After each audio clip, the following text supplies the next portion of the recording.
Good morning, I'm Wayne Hudson. And I'm Jeremy Tillman. We're here again today with a coaching tip for the Christ life. You know, I've been home for the past couple of weeks and probably been home more the last couple of weeks than I have the last 15, 16 years.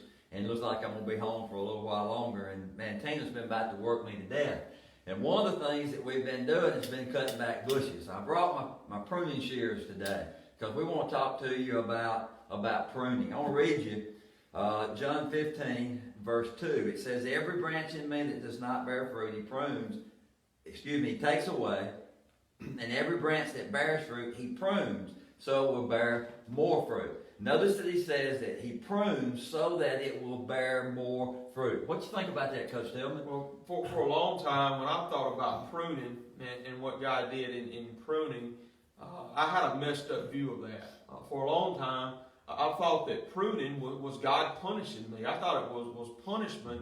But the more that I grew in my relationship with Jesus, the more I studied that pruning is discipline. Yes. And for a long time, I thought, well, God, why is it that, man, this hurts? And God, why are you trying to harm me through this? But I come to realize that God prunes us not to harm us, but to help us. Right. And so that changed everything about it. So pruning's a good thing. That's right. It's not a bad thing. So in the pruning process, we simply need to cooperate with God. Yeah. But when you think about pruning, there's a lot of reasons why we prune. Today, let's look at one principle. That we prune to cut away those things that are unhealthy or diseased. You got a plant that you're pruning, it's got a diseased part. You cut away the diseased part or the unhealthy part because you understand it will affect the healthy part.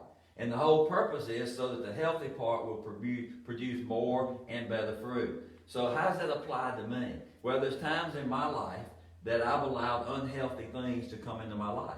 And oftentimes what my thinking was that will only affect this one certain area of my life. No, it doesn't.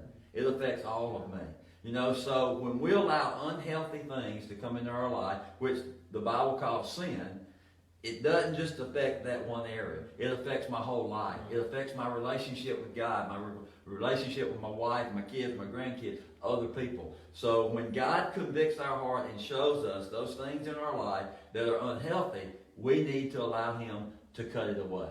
You know, we need to apply 1 John 1:9. We need to confess it. We need to ask Him to forgive us, and we need to walk away from it. So the coaching tip for today would be that to cooperate with God, that when God convicts us of those unhealthy things in our life, let's deal with it. Let's repent of it. Let's walk away from it. Because pruning is not a bad thing. Pruning is a good thing. And the whole purpose for pruning is so that more fruit will be produced. Hope you have a blessed day. Let's go cut some bushes, Coach Hill. All right.